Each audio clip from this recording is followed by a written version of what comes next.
Wow. Okay. Hi, everyone, and good evening and happy Friday. Hope you're all doing well. Hope everything is good.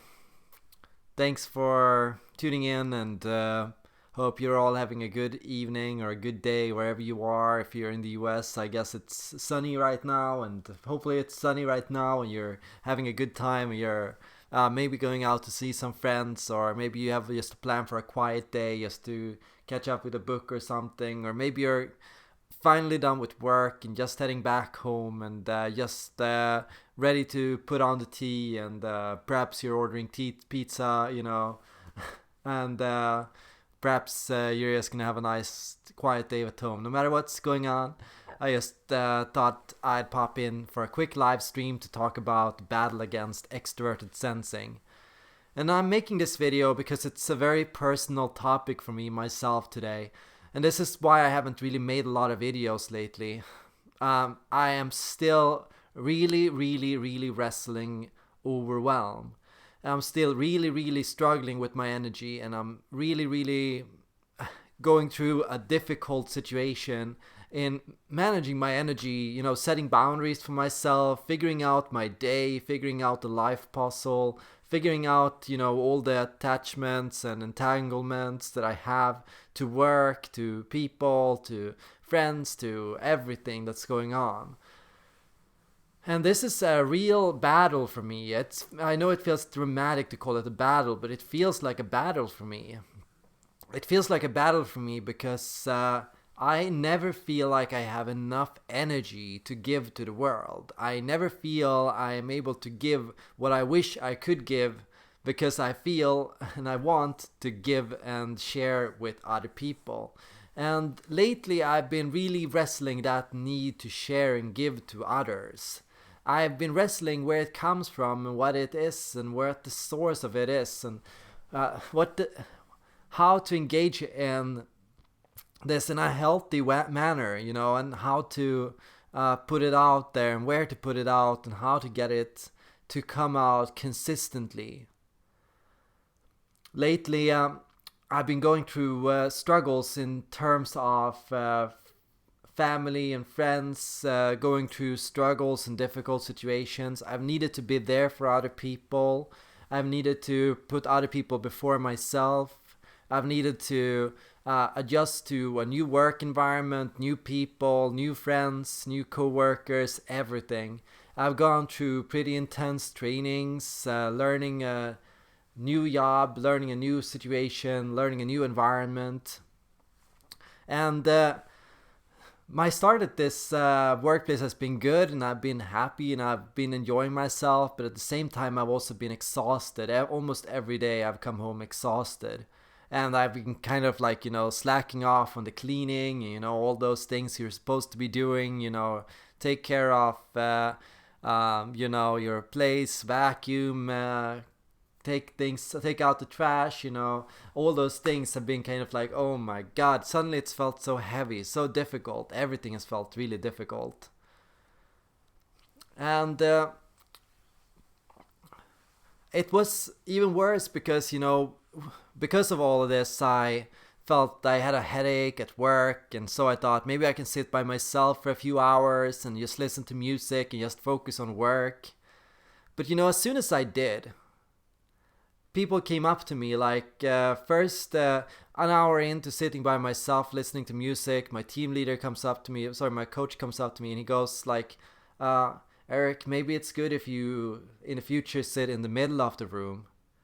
And then later on, my team leader comes and he goes, Erik, notice that you sat by yourself for a few hours. Is everything okay? And it was like, oh my God, what?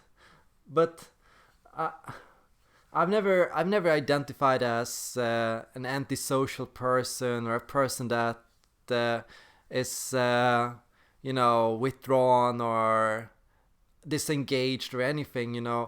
I don't identify as very withdrawn or anything, but still, even for that moment, still people made a big deal out of it. And I know usually I'm a person that usually sits next to other people in the middle of the room. I'm usually the person that helps out. I'm the person who is available to everyone. Anyone can reach me at any time, ask me for help with anything. And I try my best to be open and accessible and positive and to have a lot of energy. But even like taking that hour while I had a headache was something that still surprised people. Like, yeah, they were still understanding and they were not like pushy or anything, but you still felt like they were like trying to drag you out again, like, and keep you on. And it was like, oh, yeah, so difficult, because I realize I'm a person that I get easily overwhelmed, I get easily stressed, and I, yeah, find myself struggling with uh, when things get intense, when there's lots of loud noises around me, when people are talking everywhere around me, when everyone is on my shoulder, knocking on my back, hello Erik, can you come here for a second? Hi, can you talk to me? That's very difficult for me. And more difficult still is all the social interactions. I always struggle to be the one that takes time for monthly drinks when everyone is going out for monthly drinks, and when everybody is like, yeah, let's go out, I'm always like, oh, look away. And I feel terrible for it. I'm always the person that goes, oh, look away, don't look too engaged, like, hope they will forget about it, hope it doesn't come true, hope it doesn't happen. But at the same time, I feel the social obligation of, oh, I should be on, I should be there, I should attend, I should take time for it. And honestly, I feel like it's a big puzzle. I was reading about Enneagram 5 recently, and it struck a chord with me how the Enneagram 5 desires to conserve energy and will prioritize, their work and their studies and their mental actions above anything else. Like, we would prefer to just, I'm a 592 or a 952. Sometimes I switch between 9 and 5. We would conserve our energy and kind of go to ourselves and withdraw as much as possible, and we would consider a lot of relationships and friendships and a lot of those things as kind of a strain on us. And that's really true. I do consider in my head anything that requires you to meet people, go out and do things as a strain, as an energy drain, something exhausting, something tiring. I don't mean it's not fun, I don't mean it's not worthwhile, I don't mean it's not healthy and positive to meet other people. I would not want to become isolated, I would not want to get stuck in my cave. I have a healthy desire to want to get out there, and that's why I do YouTube, and that's why I have my website and everything. I have a healthy desire to not just think for myself, but also to share with other people and to connect with other people. I don't know if anyone of you can relate to that. What I do really struggle with is the social demands and the pressure that you can feel sometimes to be there, and the difficulty saying no, I can't be there, no, I can't show up, to disappoint other people.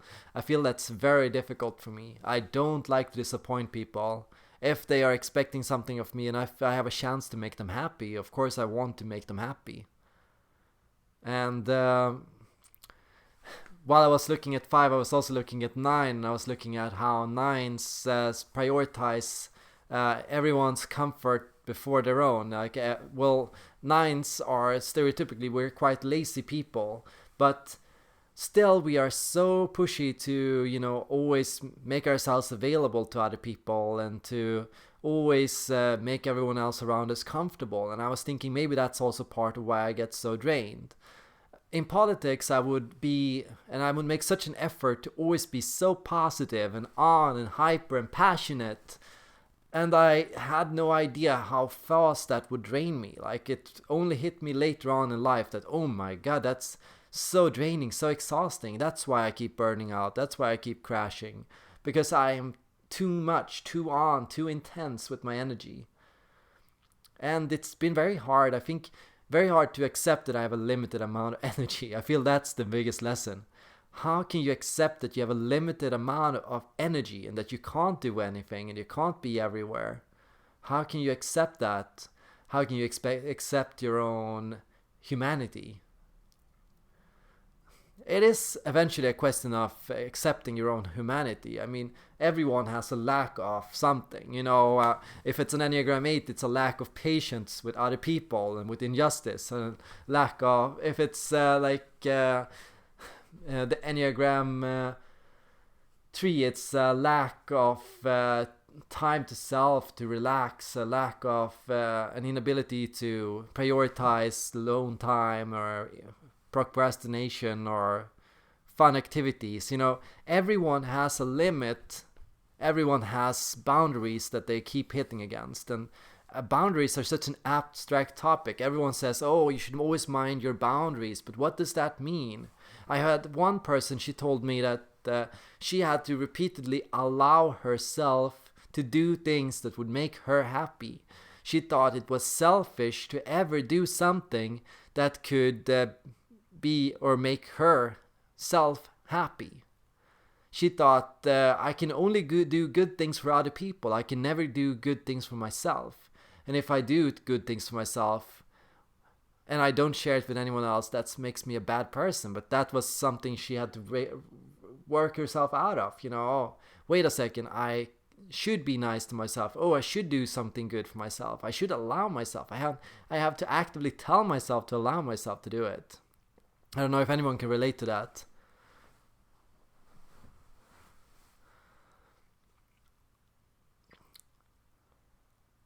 I titled this video The Battle Against Extroverted Sensing Overwhelm, but maybe it should be The Battle Against Boundaries. Because I feel we are eager to test our own boundaries and limits over and over again, and then we get surprised afterwards when it turned out to be a bad idea. We push against and we drain ourselves and we hit the limits of our boundaries and we exceed our boundaries, and then we crash, and then we go, why did I crash? Come on, why did I crash? I don't understand it. And I think that's what the battle of boundaries is. You push yourself to exhaustion, whatever area it is. If it's having to be too energetic, whether it's having to be too positive, having to be too focused on other people, having to be too engaged with work, or placing too much of an importance on being successful, or no matter what your boundaries are, what it is you're hitting against, there is a lack of understanding of the fact that you have boundaries, and a lack of self-respect and awareness after you push too far. So I pushed too far, I drained myself of energy. I pushed too far, I didn't realize, and I held back my own anger. I pushed myself too far. I did more than what I could handle. I said yes to more than what I could, and then I get upset with myself. Oh my God, why did I have to get that way? Why did I have to push against my boundaries? Why did I have to have boundaries? I think everyone hates boundaries. I think.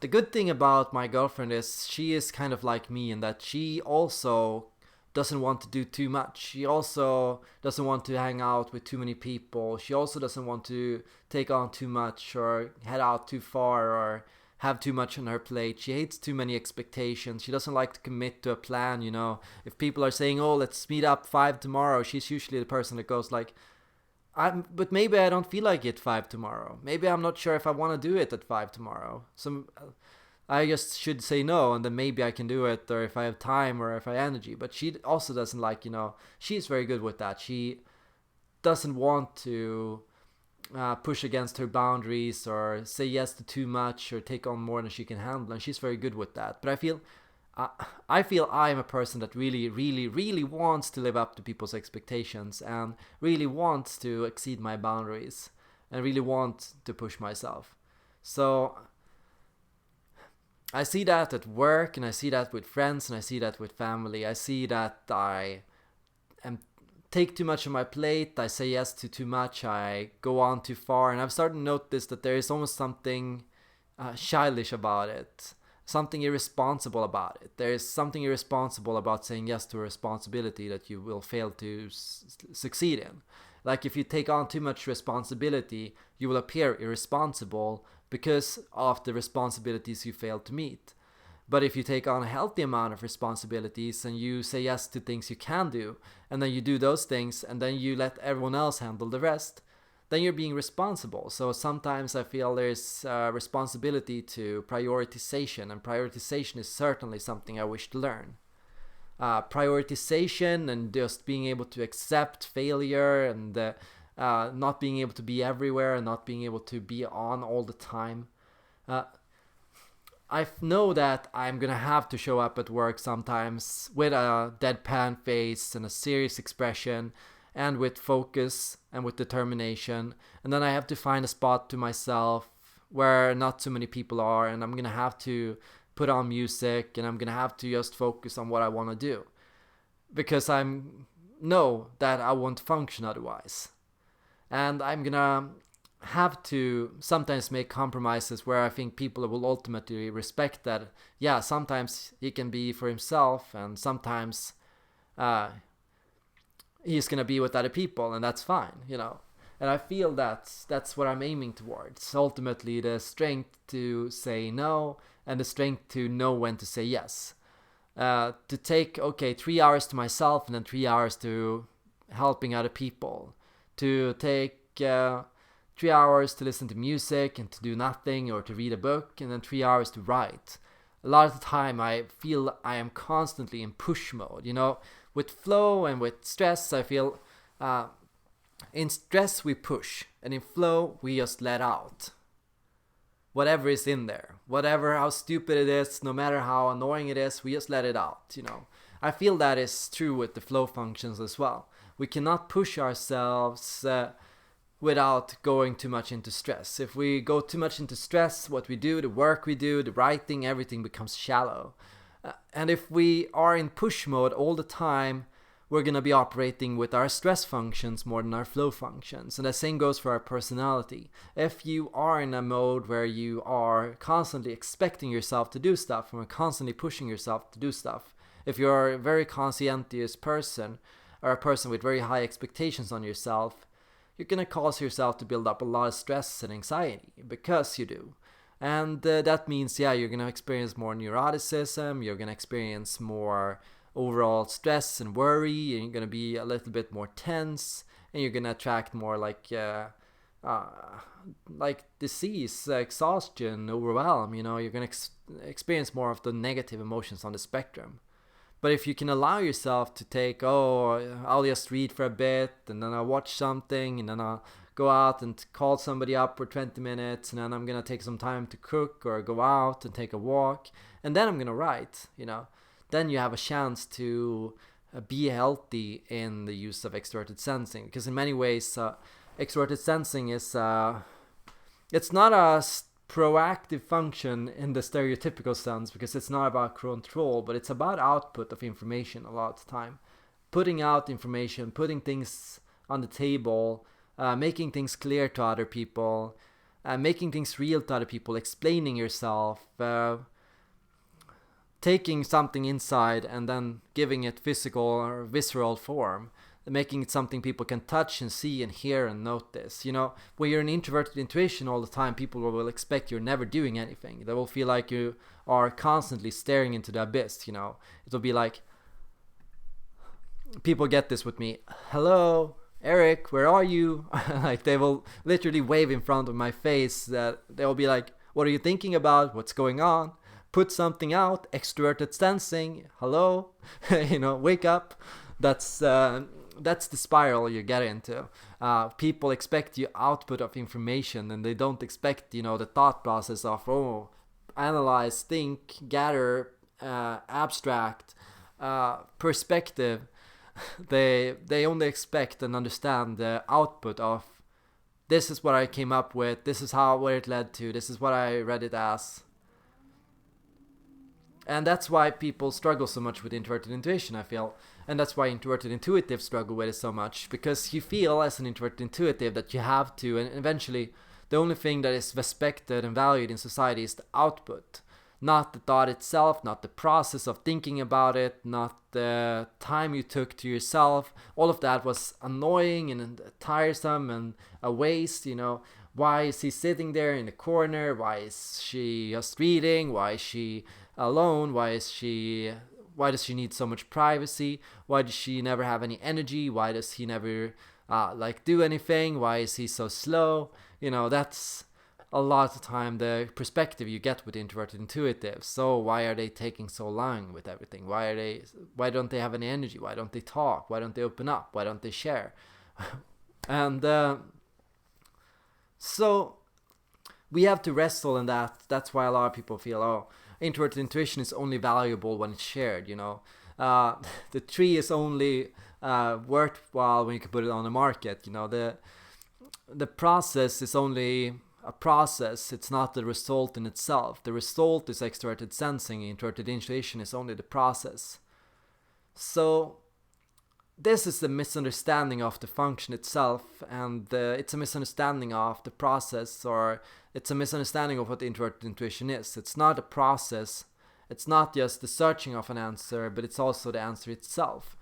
And it's something that would not exist if you did not take the time to privacy. The time you took to yourself to synthesize, process, conceptualize, theorize, and go over numbers and thoughts in your head, that was the time that create the process. That was the output. That was what came out. That was when you made something happen. The time you spent talking to people, the time you spent writing it down, the time you spent putting it out there, that was filler. You know, that was the filler time. That was the process. I feel that's how our perspectives have to change. The perspective has to change so that we see our introverted intuition as the result and extroverted sensing as the process. And we have to, in this, recognize that when we are out there and looking, drawing attention to ourselves, we're not actually thinking, we're not actually learning anything, we're not actually processing anything, we're not actually figuring anything out. This is a lot of time empty time. It's just empty time we waste, you know. And so I feel with extroverted sensing that extroverted sensing is healthy and important, but for an INFJ or an INTP or somebody, it's differently important.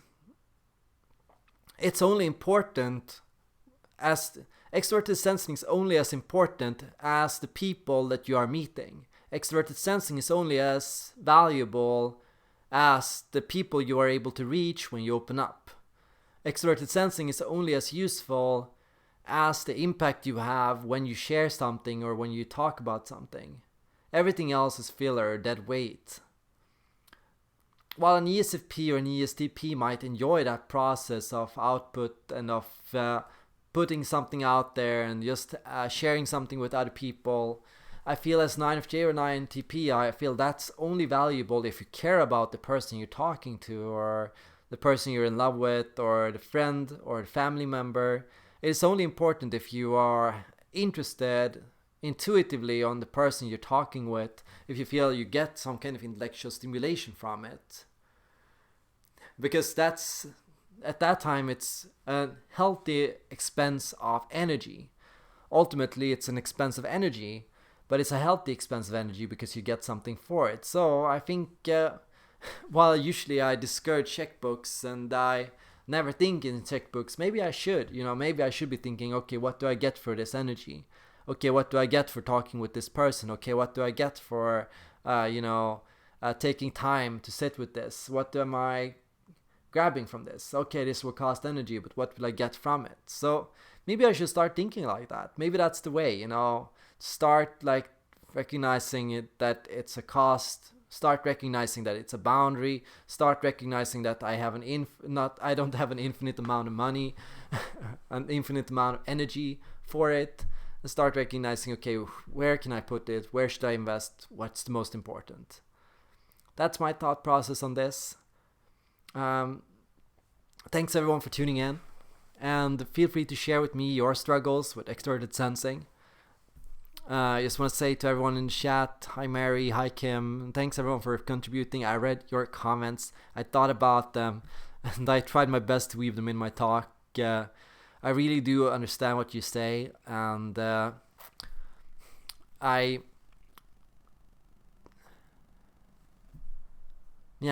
really appreciate your support and positive feedback. For example, Kim says that younger generations have had so much constant stimulation than I had. I like to read actual books, not digital books. I like to read both personally. I love both a good ebook and a good physical book. Just finished this one. Oh, it was, so good. Always love those books. But I'm also reading books on the iPad. So whatever I can get my hands on. If it's a book, I will read it. Basically, that's me. Thanks everyone for watching, and see you all in the next video.